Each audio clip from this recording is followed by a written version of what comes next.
Bonsoir, Monsieur Barro, et merci aussi encore une fois. Moi, je suis Mokhtar Massaliba, étudiant en licence 3 en transport et logistique à OSHIP, École supérieure de gestion, Dakar.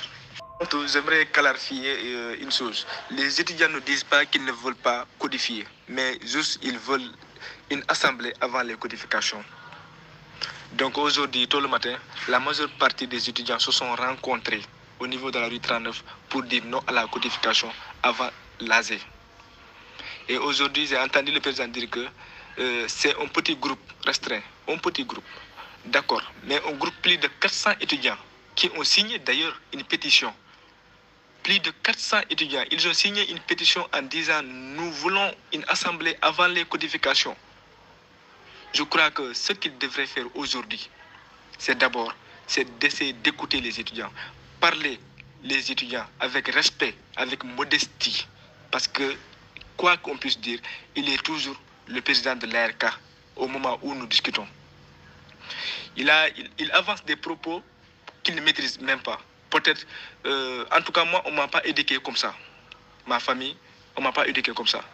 Ils disent que moi, personnellement, je ne suis pas étudiant, je n'ai pas codifié dans les immeubles. Et la majeure partie du groupe, il dit groupe, un groupe peut-être de plus de 400 étudiants, ne sont pas légitimes dans les immeubles et ne sont pas des étudiants. Moi, personnellement, je suis étudiant en licence 3 en transport logistique à École supérieure de gestion, OSHIP. Et avant cela, j'ai fait 1 an en sociologie à Ziguinchor, à l'université Assane de Ziguinchor, que j'ai interrompu pour venir faire une formation. Ensuite, cela, le président actuel même, le président et son président du comité social, ils ne sont même pas présents. D'ailleurs, le président, il n'était même pas ici à Dakar. C'est lorsqu'il a voulu codifier les gens qu'il est venu ici à Dakar pour vouloir codifier les étudiants et repartir. Alors aujourd'hui, lorsque nous étions à la rue 39, moi personnellement, j'ai jugé nécessaire, vu qu'ils ont appelé la police coude pour que la police coude intervienne. Parce que ça devrait tourner à une autre allure. J'ai appelé les médias pour les expliquer cela. Mais personne ne dirige ce groupe. C'est un groupe d'étudiants. C'est un groupe d'étudiants qui disent non. C'est un groupe d'étudiants qui disent non. Ce n'est pas une personne qui dirige, ce n'est pas une coalition. Il n'y a pas de coalition ici, il n'y a pas de mouvement, il n'y a pas de syndicat. C'est tous les étudiants. Il faut que ça soit clair d'abord, que c'est tous les étudiants. Il n'a qu'à respecter les étudiants. Aujourd'hui, tout ce qu'il devrait faire d'abord, tout ce qu'il devrait faire à ce moment précis, c'est d'apaiser la situation en parlant aux étudiants, en écoutant les étudiants avec modestie, avec grandeur. Parce que quoi qu'on puisse dire, actuellement, il reste d'abord le président de l'ARK. Donc, on ne l'y a pas nommé. On ne l'y a pas nommé. C'est des votes. Ils ont voté pour lui. Il a été élu. Donc, ce sont les mêmes étudiants qui l'ont élu. Pourquoi ils l'ont élu? C'est parce que ces étudiants-là avaient respect pour lui. Parce que vous n'êtes pas sans savoir, le combat que nous menons actuellement, c'est lui-même le président actuel, Younous, qui avait initié ce combat l'année passée. Je pense que vous saviez qu'il était dans l'ancien bureau de M. Kaosamura. Il a démissionné du bureau pour dire que lui, il n'est pas là pour abus de pouvoir. Il a démissionné et il est reparti pour former un groupe ensemble. Nous-mêmes, on l'a soutenu. On l'a soutenu en disant que non, Younous, tu as parfaitement raison, monsieur le président actuel. Tu as raison. Nous l'avons soutenu. Et aujourd'hui, il essaie de faire l'injure, l'injustice. Pourtant, c'est son combat. C'est son combat qu'on est en train de mener comme ça. C'est son combat qu'on mène. Maintenant, tout ce que nous voulons, nous, tout ce que nous appelons, c'est non aux codifications avant l'âge. C'est non aux codifications avant l'âge. Nous ne voulons pas autre chose. Il n'y aura pas de tiraillement. Mais c'est ça également, parce que il faut savoir que c'est la première fois que les étudiants, je crois, que manifestent ainsi. Les étudiants sont frustrés. Les étudiants sont fatigués, la manière dont nous subissons, la manière dont nous vivons ici actuellement dans les immeubles. Parce que vous n'êtes pas sans savoir que avant Kao Zanoé, il a fait presque 1 an et demi. Kao Samura, il a fait presque 2 ans et demi. Mais presque personne n'a parlé. Pourquoi? Parce que même s'ils n'ont pas rempli toutes les conditions que demandaient les étudiants, mais ils ont fait leur maximum. Mais aujourd'hui, c'est les étudiants même qui disent qu'il n'a qu'à quitter. Il n'a qu'à démissionner de ses fonctions. D'ailleurs, nous on dit, on n'a pas de problème avec tous les membres du bureau. Hein. C'est le président qui est là, qui veut diriger lui seul, il veut diriger une structure régionale, ARK, lui seul. Il ne peut pas diriger l'ARK. Et puis pourquoi ce forcing? Pourquoi ils veulent faire un forcing comme ça? Pourquoi ils veulent faire un forcing avec les étudiants? D'ailleurs, si vous voulez codifier, mais il faut parler avec les étudiants. Et je pense que c'est la première fois qu'il y ait cette frustration au niveau des étudiants. Mais la question qu'il faudra se poser, pourquoi? Je crois que la seule réponse est que les gens sont fatigués de ce bureau. Les gens sont fatigués. Récemment, nous étions à la rue 43. Il y a une nouvelle basserière qui nous dit qu'elle a fait presque une semaine sans dormir presque. Pourquoi? Parce qu'il y a des punaises dans toutes les chambres. De 1, de 2, il n'y a pas d'eau. Elles vont rester là à attendre jusqu'à 4h du matin, 5h du matin. Et 6h, elle va se préparer et 7h pour aller à l'école, à l'université.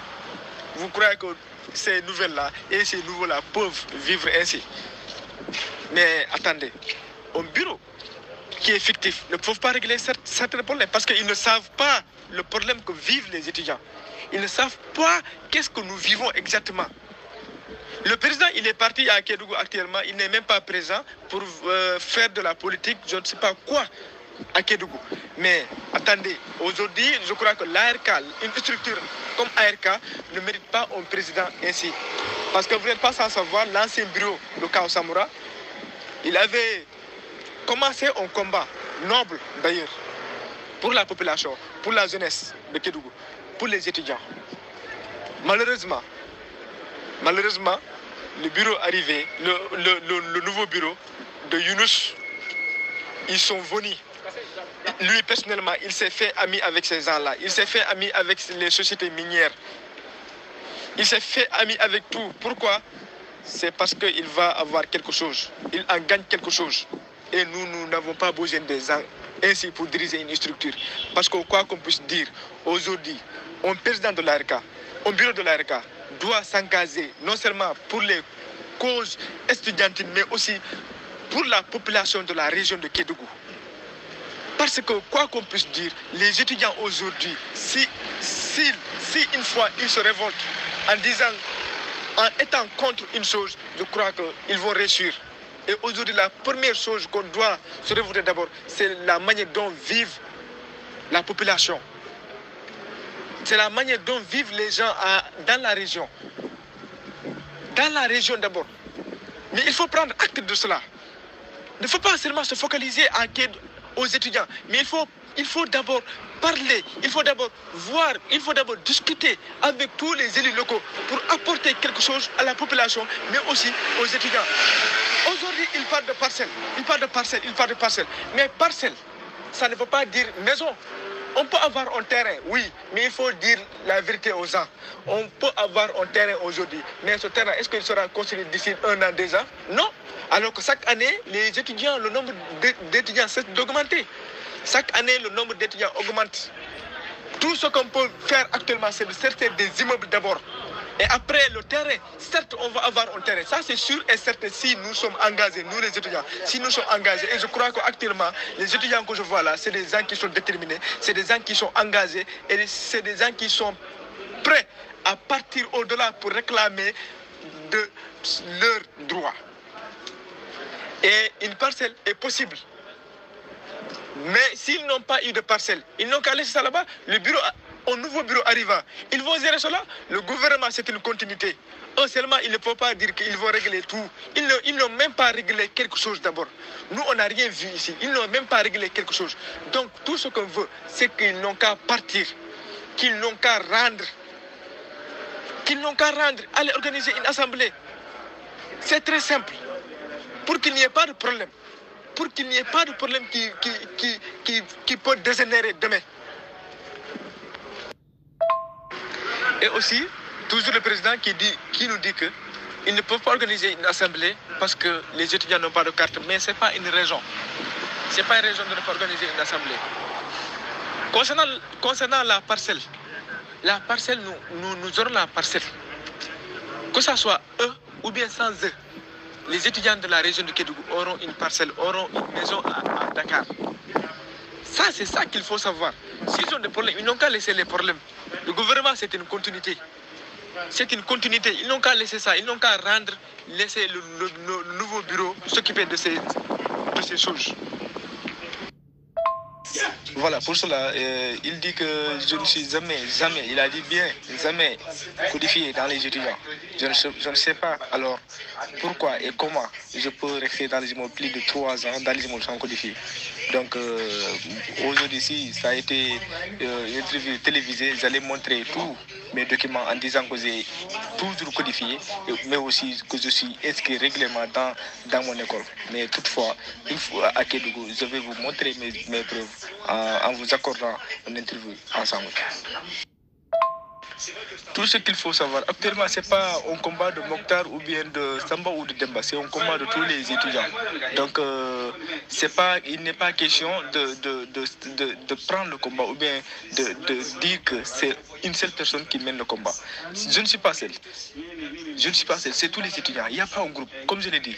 Il n'y a pas un chef de groupe, il n'y a pas un chef de clan, il n'y a pas un chef de syndicat, il n'y a rien, c'est un groupe.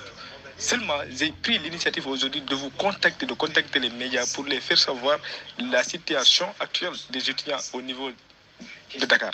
C'est seulement ça. Mais étant donné que j'ai fait cela, je crois que les situations, comme je l'avais fait, c'est réglé. Parce que dès que j'ai envoyé l'information et que vous avez publié cela, les sécurités de coude, ils sont partis pour négocier après avec les étudiants. Je crois que j'ai fait une bonne chose. Et d'abord, je crois bien, ils devraient me remercier à cela. Personnellement, je remercierai Kédougou 7 parce qu'ils ont été très professionnels et très efficaces. D'ailleurs, je peux dire que c'est ce qui a apaisé les situations. Depuis que l'information a été véhiculée, les négociations ont commencé. Donc, ce qui est de la situation actuelle, quelques-uns des étudiants ont discuté avec le bureau de l'ARK. Donc, tout ce qu'ils se sont dit, c'est que chacun repart discuter avec ses amis. Et d'ici 48 heures, nous allons se retrouver encore à nouveau pour trouver un consensus ensemble. Mais que ce consensus sera l'intérêt de tous les étudiants, l'intérêt de la structure et l'avenir de la structure de l'ARK. Et merci beaucoup vraiment.